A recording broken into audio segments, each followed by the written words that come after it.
Has this ever happened to you? You trusted someone completely. You opened your life to them, your thoughts, your vulnerabilities, and in return they betrayed you, not with visible scars, but with something worse. Silence, manipulation, or deliberate coldness.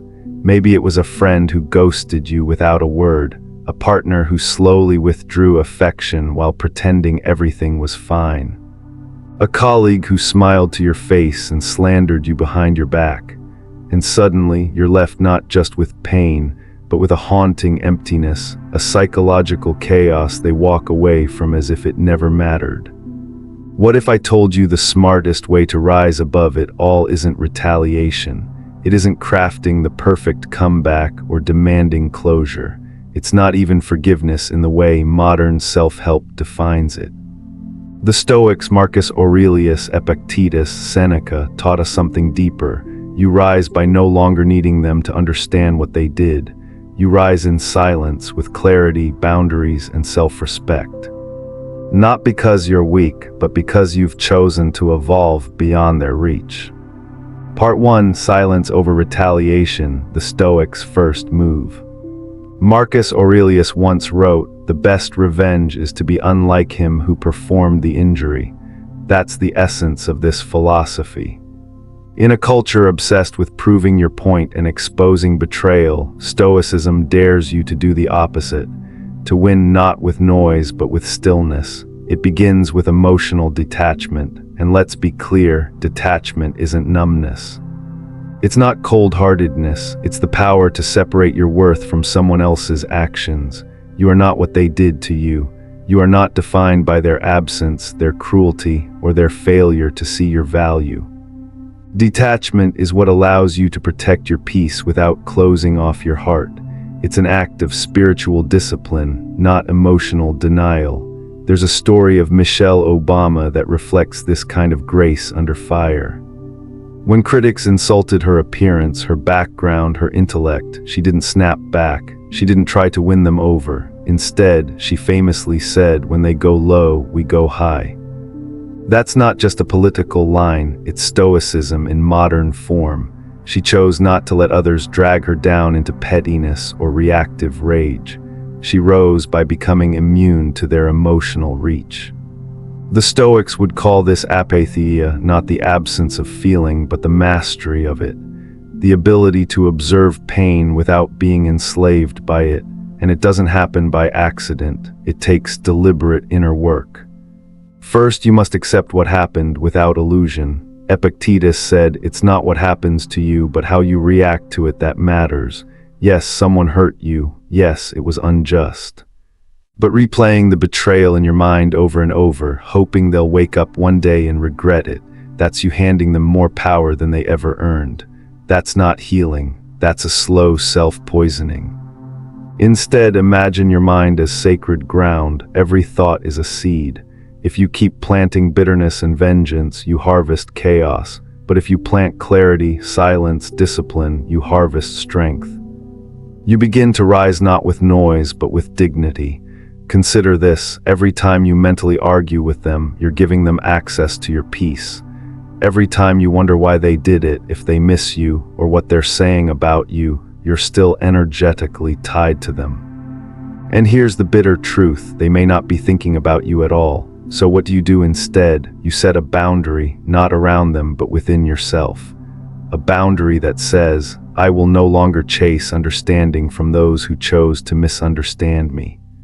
You take your attention back. You use the pain as information. What red flags did I ignore? What did I tolerate too long? What part of me thought this treatment was acceptable? You begin to view the betrayal not as a failure, but as feedback, not as punishment, but as preparation. As Marcus Aurelius put it, the impediment to action advances action. What stands in the way becomes the way, their betrayal. That's your invitation to level up, not to become harder, but to become clearer. You are not rising for them to see it. You're rising because peace has become more valuable than revenge, and this is where most people stumble. They confuse silence with weakness, but a silence built on self-respect, that is a terrifying strength to those who once held emotional power over you. They expected you to beg, to lash out, to perform your pain, but you didn't. You walked away not with arrogance, but with serenity. You didn't block them to hurt them. You didn't post vague quotes hoping they'd notice. You simply built a life they no longer had access to, and in that silence, you reclaimed your soul. Part 2, Emotional Boundaries, How the Stoic Cuts Access, Not People. You've probably been told to cut toxic people out of your life. It's everywhere in pop psychology, but the Stoic doesn't just cut people off. He cuts emotional access. There's a difference, and it's a powerful one. Stoicism teaches you to preserve peace not by erasing others, but by controlling what you allow into your inner world. Marcus Aurelius wrote, "You have power over your mind, not outside events. Realize this and you will find strength." The Stoic isn't obsessed with who said what or who ghosted whom. The real discipline is deciding what gets to live rent-free in your thoughts. You might still see them at work, maybe they're family, maybe they reach out and try to stir the pot again. The Stoic doesn't panic. You don't need to scream, block, or make declarations on social media. You draw an inner line and you no longer allow their energy to influence your state. You don't explain your silence. You don't argue about your distance. You simply stop offering what was once unprotected, your attention, your emotional presence, your peace. There's a real-world example that illustrates this boundary with grace: Keanu Reeves. He's one of Hollywood's most beloved actors, not just for his talent, but for his humility and mysterious calm. He's endured deep personal losses, his best friend, his child, his partner. Yet you'll never catch him in scandal or emotional outbursts. When insulted in interviews, he stays quiet. When manipulated by media, he detaches without drama. He doesn't clap back, he walks away. In that silence is the Stoic boundary. Your energy is sacred and not everyone gets to touch it. Now imagine yourself like that, not passive, not cold, but sovereign, unshakable. When someone hurts you, the default reaction is to explain, to prove that they were wrong. But here's what no one tells you: needing to be understood by someone who disregarded you is emotional captivity. It's an invisible prison that keeps you reliving the injury long after it's done. A Stoic boundary begins when you decide, this person no longer has access to my nervous system. You don't need them to feel what you felt. You don't need them to acknowledge your pain. You just need to reclaim your awareness and direct it toward what you actually value: your values, your growth, your relationships with people who show up fully. You might ask, but isn't that avoidance? No, avoidance is rooted in fear. Stoic boundaries are rooted in clarity. You're not pretending the pain didn't happen. You're simply choosing not to give it more oxygen. You're not giving that person the privilege of becoming your internal narrator. Consider this: every time you mentally rehearse what you wish you'd said, every time you ruminate on why they did it, you're giving them space in your psyche. And when someone doesn't respect your peace, the most powerful thing you can do is stop offering them a seat at the table of your thoughts. Seneca reminds us, he who suffers before it is necessary, suffers more than is necessary. Meaning, most of the pain isn't in the event, it's in the echo, and we are the ones keeping that echo alive. We let people back in not with our words, but with our attention. So how do you implement Stoic boundaries in daily life? Start here. Don't explain every decision you make. If you choose distance, let it speak for itself. If they notice your silence, let them. You owe no emotional access to those who mishandled it before. Protect your calendar, protect your inbox. Protect your heart. Second, practice micro-boundaries. When someone drains your energy, shorten the interaction without guilt. Don't defend your need for space. Don't apologize for your standards. People who love you won't feel attacked by your boundaries. People who only loved your availability will, and most importantly, refuse to play the role they've cast you in. If they paint you as reactive, don't react. If they want you to justify your worth, don't perform. If they're waiting for drama, give them stillness. That's how you rise without saying a word. Here's your reflection for today. who still has emotional access to your inner world, and why? Then ask yourself the harder question: what am I afraid will happen if I take it back? You may discover that silence isn't just a boundary, it's a declaration, a statement that says, I no longer negotiate with what disrespects me. Because in the end, the Stoic doesn't run, he doesn't fight, he simply rises quietly, steadily, until the people who once wounded him can't even find the version of him they used to touch. Part 3. When the mind becomes the battlefield, breaking thought loops with clarity. There is a danger more destructive than betrayal itself. It is the habit of returning to the betrayal long after it's past. This is where most people stay stuck, not because of what happened, but because of the mind's tendency to replay, reconstruct, reanalyze every word, gesture, and silence. And while the event may be in the past, the suffering continues, internally, quietly, and perpetually. Marcus Aurelius wrote in Meditations, "You have power over your mind, not outside events. Realize this and you will find strength." But what does that really mean for someone who has been emotionally violated? Someone who wakes up every morning with the echo of what could have been or what should have been. This is where Stoicism meets modern psychology. The Stoics understood centuries before neuroscience that the mind is a looping machine. It searches for meaning, patterns, justice, even when none is available. When someone hurts you, the emotional mind seeks resolution. It wants the story to make sense, to close, to balance, so it loops. It tells itself stories like, "They must have never cared," or "I should have known better," or worse, "It was my fault." But here is the radical Stoic interruption. You don't need a different past to claim a different future. You don't need to make sense of their behavior to stop suffering. You don't need to get to the bottom of their motives to find peace. What you need is to stop feeding the loop. This takes philosophical courage, the courage to look at the mind and say, just because this feels urgent doesn't mean it's useful. And that is perhaps the greatest test of Stoic maturity, not whether you can endure pain, but whether you can stop perpetuating it internally after the injury has occurred. Let's go deeper. Seneca once said, "We suffer more often in imagination than in reality." The betrayal may have lasted a moment, a decision, a sentence, but if you let the imagination carry it forward endlessly, it can steal months, even years. And in that gap, your identity begins to warp, not because of what was done to you, but because of what you're telling yourself now. You may recognize this from therapy circles, intrusive thoughts, cognitive distortions, the inner critic. What the Stoics called false impressions. They understood that the mind often mistakes thoughts for truth, and so the task of the trained Stoic is not to believe every thought that arises, but to test them.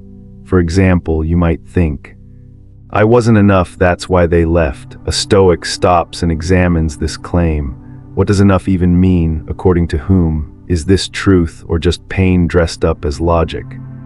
One of the greatest thinkers of our time, Viktor Frankl, a Holocaust survivor and the author of Man's Search for Meaning, embodied this Stoic principle of clarity.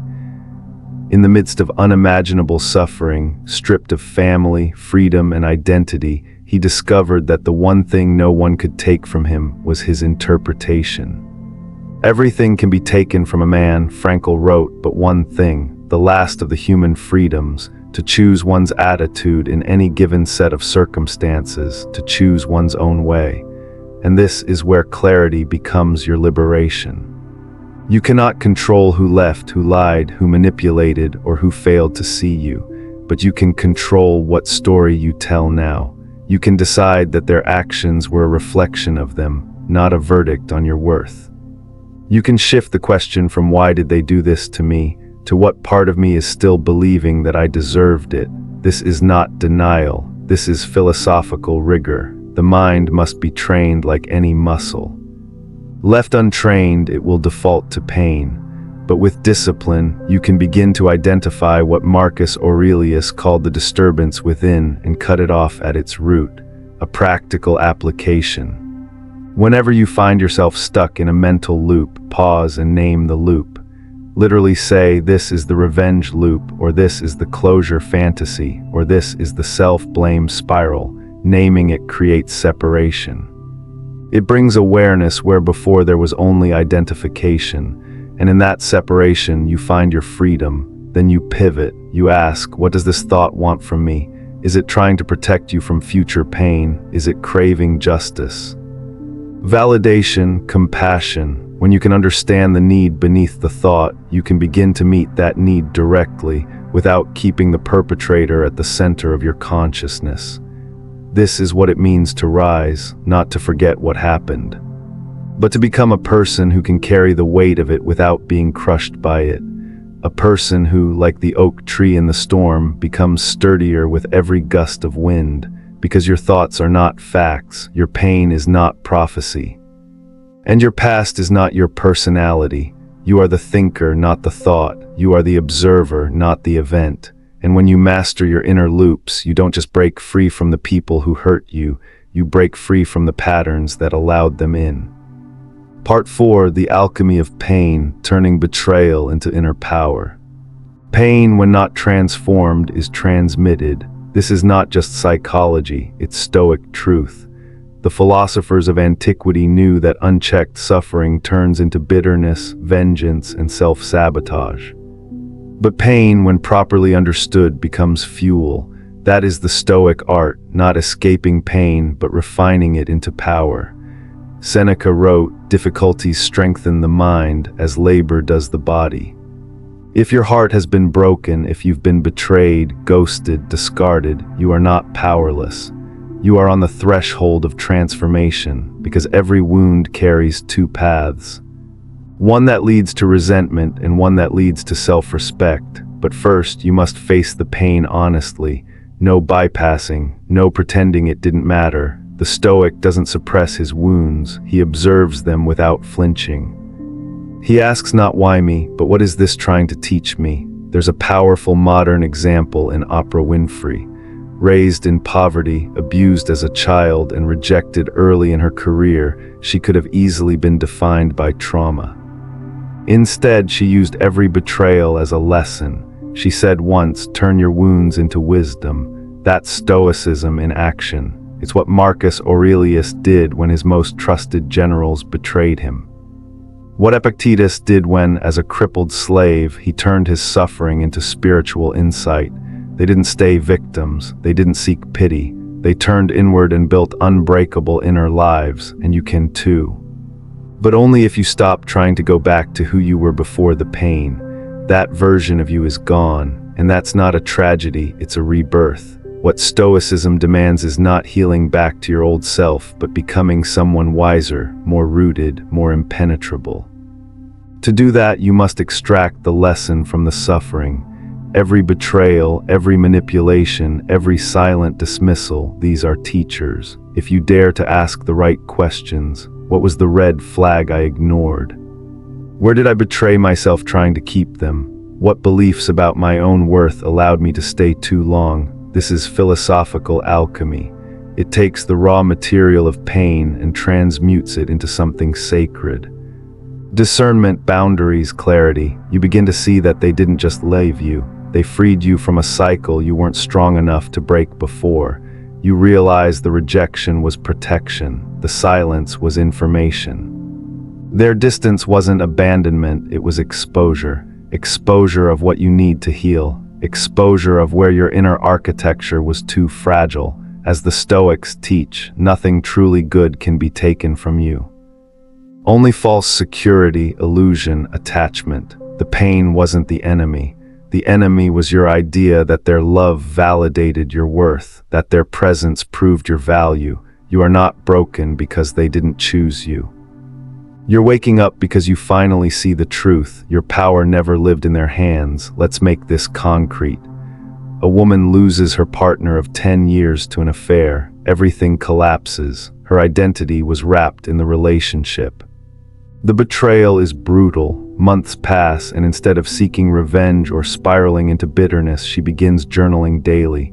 She starts therapy. She studies Stoicism. She rebuilds from the inside out. Over time, she realizes, She had been ignoring her intuition for years. She compromised her values to keep someone who already stopped respecting her.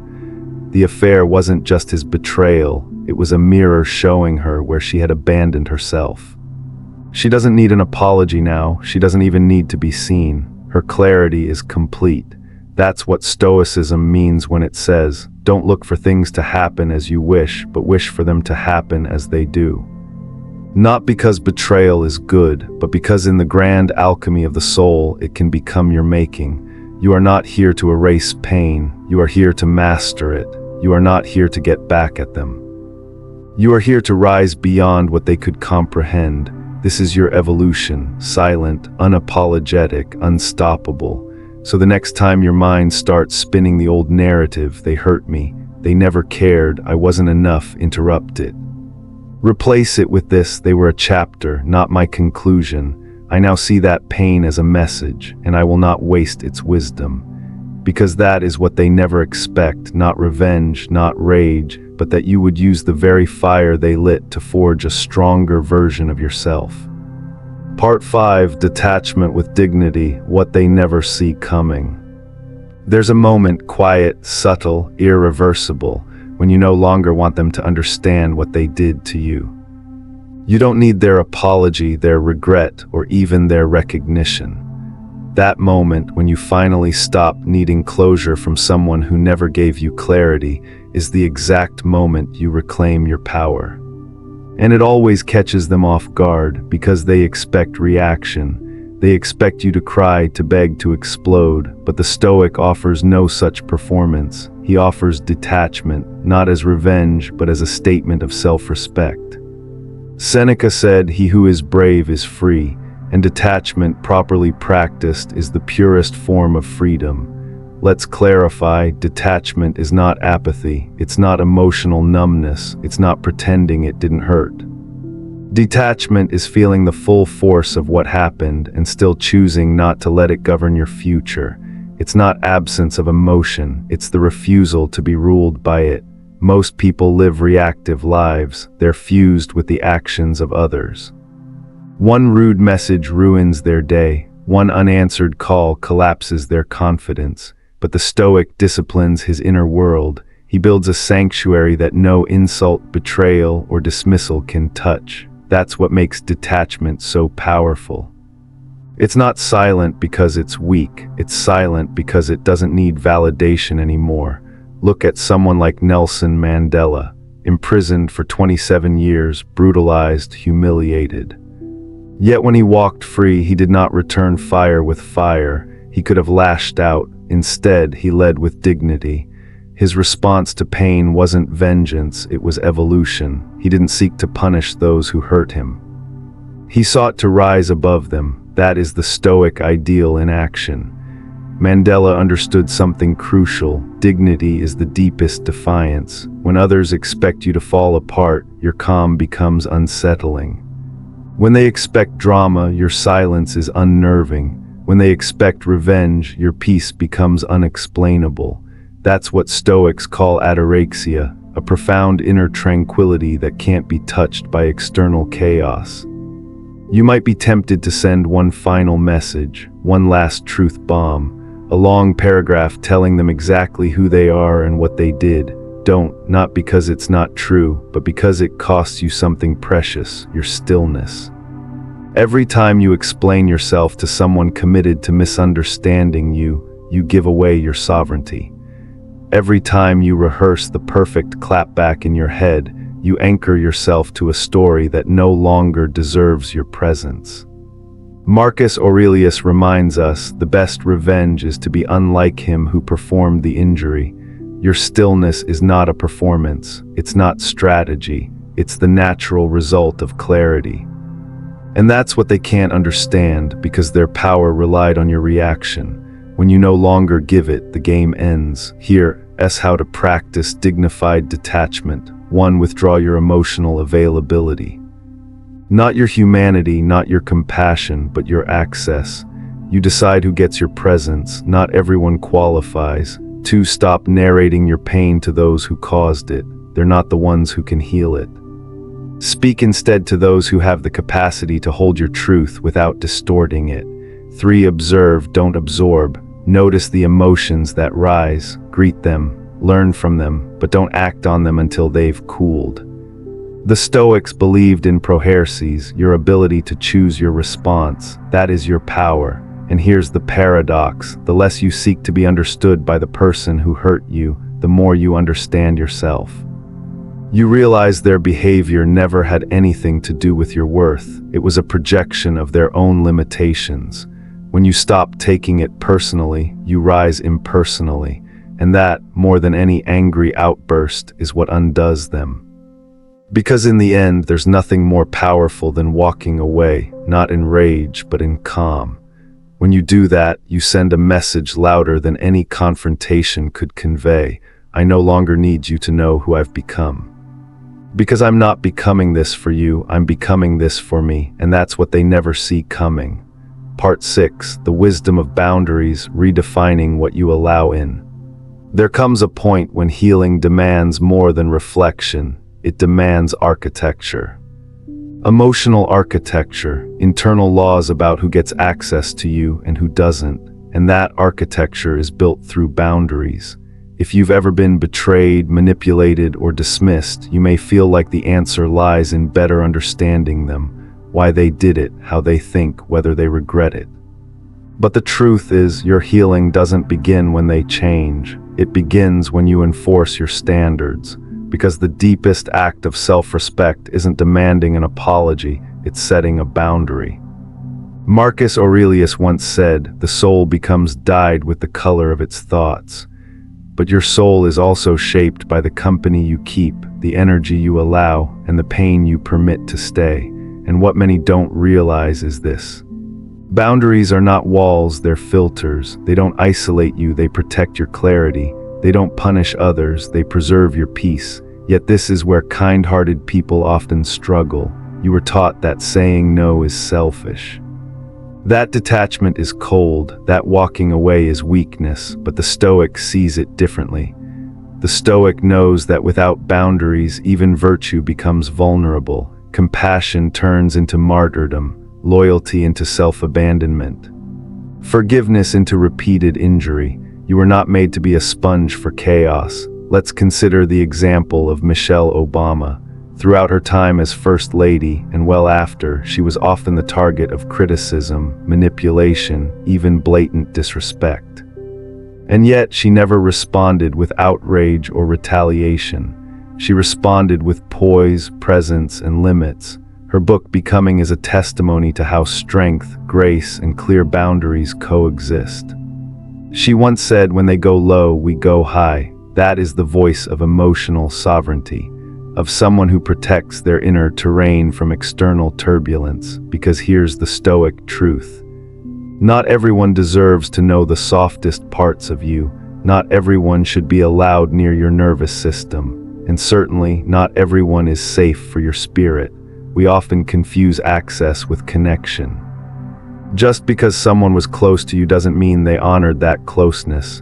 And when they don't, the Stoic move is not punishment, it's distance. You do not scream, you do not explain, you simply shift, quietly, cleanly, completely. That's what unnerves those who tried to exploit you. They expected noise, you gave them stillness. They wanted confusion, you gave them clarity. They relied on emotional leverage, you offered silence.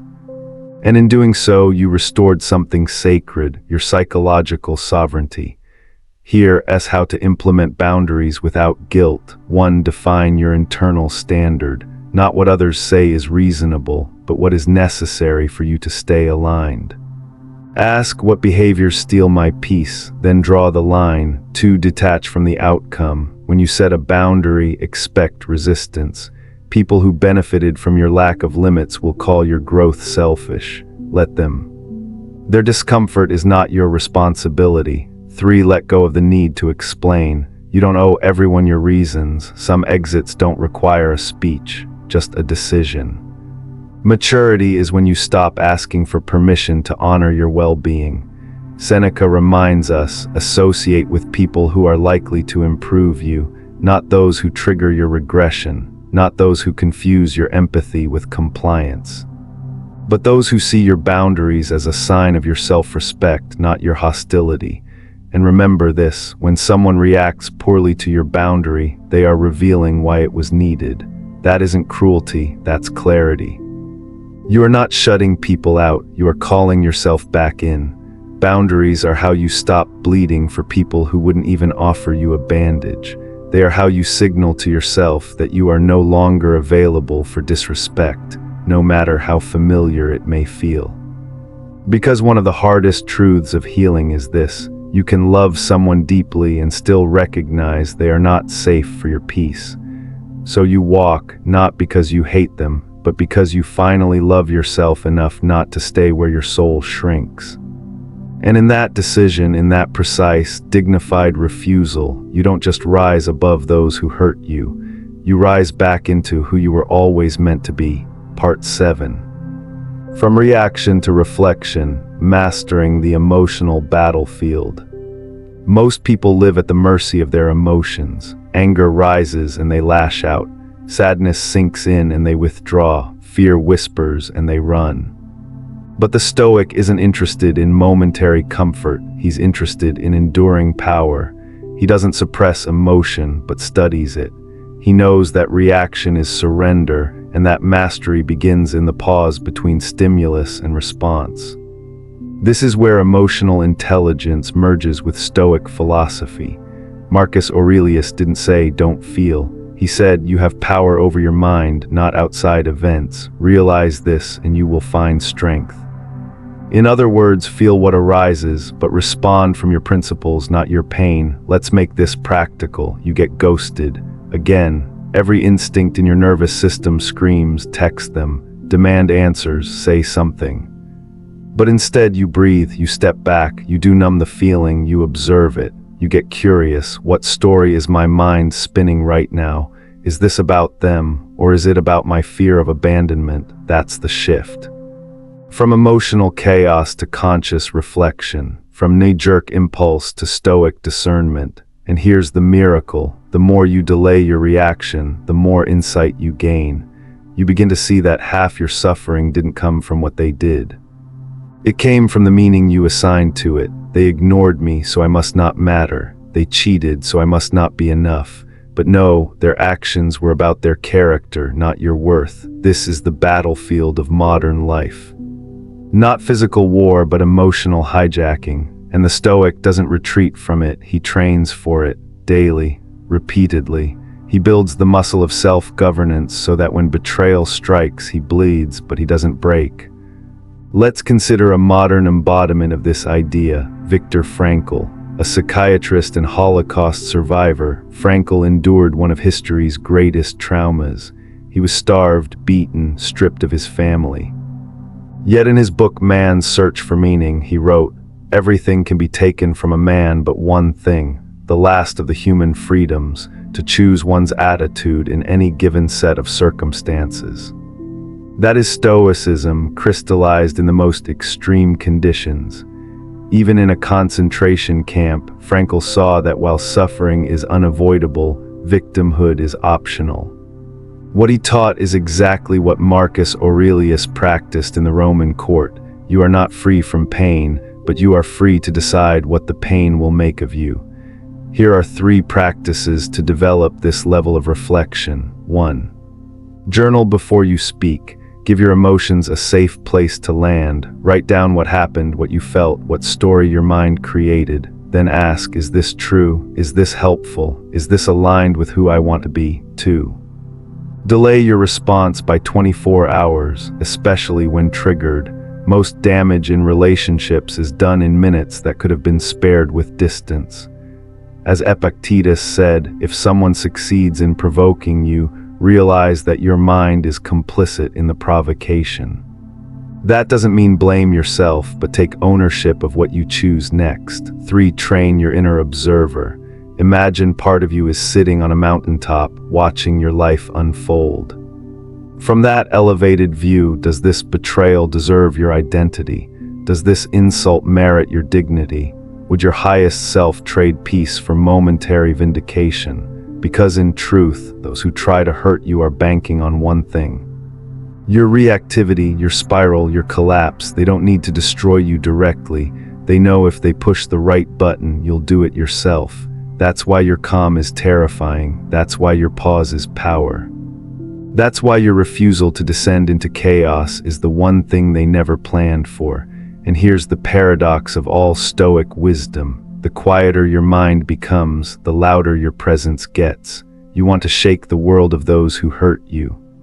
Then don't yell, don't post, don't chase. Rise in silence, reflect with clarity, and let the calm you cultivate become the proof of who you are. Because in the end, there's no greater victory than being able to say, I did not become what they were, I became more of who I am. Part 8, From Pain to Power, Transforming the Wound into Wisdom. Not all scars are visible, and not all wounds need to bleed to change you. Some of the deepest shifts in your character happen quietly, beneath the surface, far from applause, long after the world has moved on. And yet, it's in this invisible transformation that your greatest power is forged.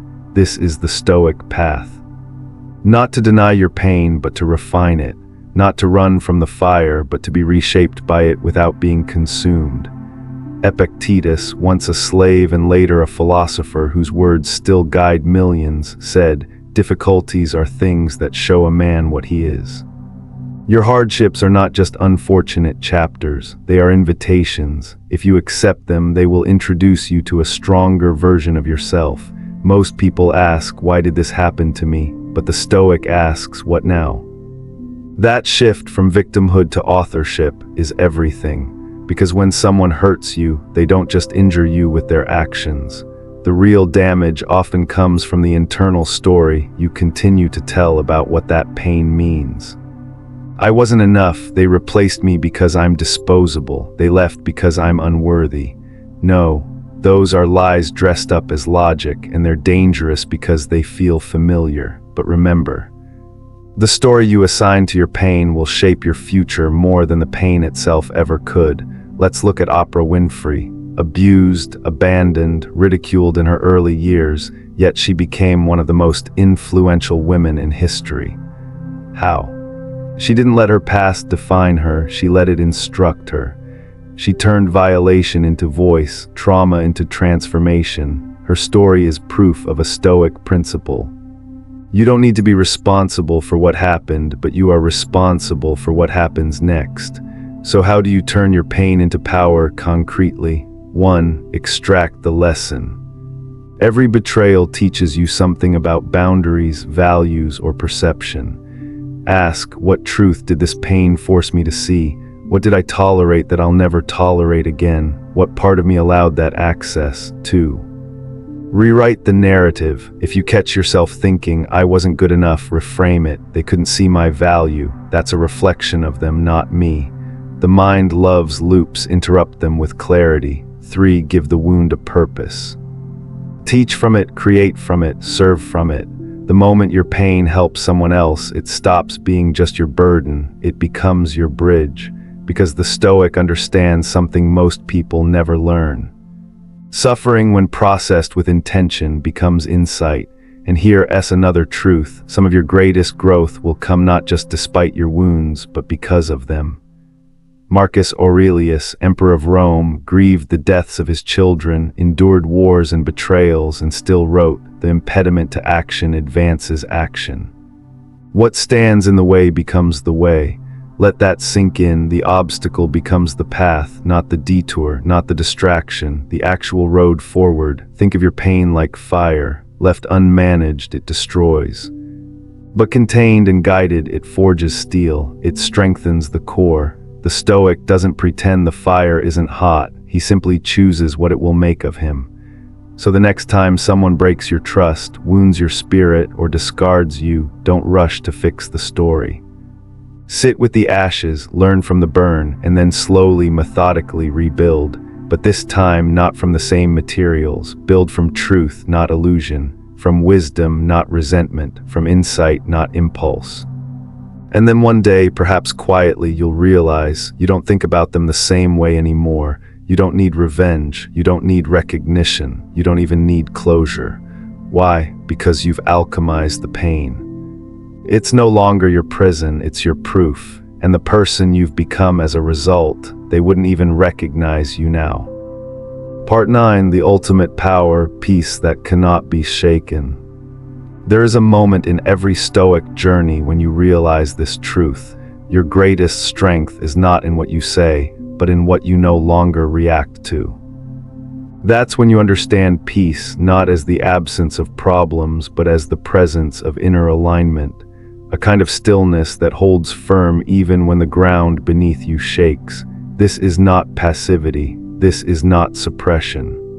This is strategic equanimity, and in a world that celebrates noise, vengeance, and constant emotional broadcasting, true calm is the loudest revolution. Peace is not just an emotion, it's a decision, a discipline, a power. That's why Marcus Aurelius called it the fortress within which no man can take you unless you open the gates yourself. That fortress is not built overnight. It's built choice by choice, moment by moment, each time you say, "I will not shrink to match their cruelty. I will not explain myself to those committed to misunderstanding me. I will not waste sacred energy on people addicted to chaos." You don't need to convince the world that you're okay. You need to become okay, so rooted in your own values that no betrayal, no insult, no smear can pull you out of alignment. Let's return to an often misunderstood but powerful example, Keanu Reeves. He lost his best friend. His child, his partner. He has been betrayed, mocked, and overlooked. And yet he moves through the world with a gentleness that is unbothered, a stoicism that is magnetic. He doesn't post cryptic messages. He doesn't clap back at trolls. He doesn't seek sympathy. He carries himself with a quiet that many mistake for sadness. But look closer. That quiet, its power, its presence. It's the soul of someone who has nothing to prove and nothing to protect because peace has become his home, not his prize. So how do you reach this kind of calm? 1. Detach from needing to be understood. Most emotional suffering isn't about what happened. It's about wanting them to see it from your side. The Stoic lets go of this need. They realize, if they were capable of seeing your heart, they wouldn't have hurt you in the first place. 2. Turn down the volume of the world. You don't need to respond to every message. You don't need to defend every accusation. You don't need to fight every battle. As Epictetus reminds us, if someone speaks ill of you, live so none will believe it. Live in such a way that their words lose weight. 3. Redirect your energy inward. Every ounce of energy spent on the past is a withdrawal from your future. You rise not by reclaiming your pride, but by reclaiming your focus, your calm, your dignity. Peace is not the absence of triggers. It's the maturity to know which triggers are not worthy of your attention anymore. And when you stop explaining your silence, when you no longer flinch at their name, when you smile, not to cover pain but because you've made peace with it, that's when you've arrived. That's what Stoicism trains you for, not perfection, not emotional numbness, but resilience in the face of emotional storms. Remember, they expect you to break. Your collapse validates their ego. Your reaction fuels their narrative. Your emotional dependence keeps the door open. But when you grow so quietly, so completely, so unshakably, that they can no longer find the version of you they once manipulated, that's what undoes them. And yet it was never about undoing them. It was always about becoming you. You are not here to prove that you're okay. You are here to become someone who is deeply, irreversibly, unbothered by what never deserved access to your peace in the first place. Because at the highest level of power, there are no theatrics, there is only presence. Part 10, Detachment without bitterness, the final Stoic victory extended. You don't need to scream to be heard. You don't need to prove your worth to those who threw it away. And you certainly don't need to return to the place that shattered you just to show how well you've healed. Sometimes, the loudest declaration of power is the life you live after the storm, the life they no longer have access to. This is the Stoics' final move, not to retaliate, not even to forgive in haste, but to rise above with clarity, emotional sovereignty, and sacred silence. But here's the truth, most people don't get this far. They stay entangled not because they want to, but because no one taught them how to truly let go. We were raised to believe that closure comes from others, that healing is handed to us in the form of apologies, recognitions, or second chances. But the Stoics knew better. Marcus Aurelius once wrote, "You have power over your mind, not outside events. Realize this and you will find strength." This quote is often misunderstood as cold indifference. But it is, in fact, the gateway to peace. What Marcus meant was this: you don't need their remorse to make peace with your past. You don't need their regret to reclaim your dignity. What you need, truly, is to stop negotiating your worth with those who forfeited the right to influence it. That is what detachment really is. It's not about cutting people off with vengeance in your chest. It's about preserving your peace without polluting it with bitterness. It's about removing your energy from spaces that once fed on your reactivity, and finally realizing that just because someone once played a central role in your life doesn't mean they deserve a single sentence in your future. And that leads to a hard, liberating truth. Not everyone is meant to go where you're headed. The version of you who tolerated their harm cannot survive in the new world you are building. This is the boundary that is no longer spoken. It is lived. It's when you don't pick up the phone out of obligation anymore. It's when you stop rehearsing explanations in your head. It's when you walk into a room and no longer shrink at the mention of their name, because they are no longer a central character in your mind. You've promoted yourself to author, and when that happens, you start to see the difference between forgiveness and amnesia. Forgiveness is clarity. It's letting go of the resentment while never forgetting the lesson. It's refusing to let your character rot just because theirs was never fully formed. It's choosing elevation over engagement. And here's what they don't expect: your silence wasn't withdrawal, it was rebirth. Your calm wasn't avoidance, it was strategy. Your absence wasn't weakness, it was discipline.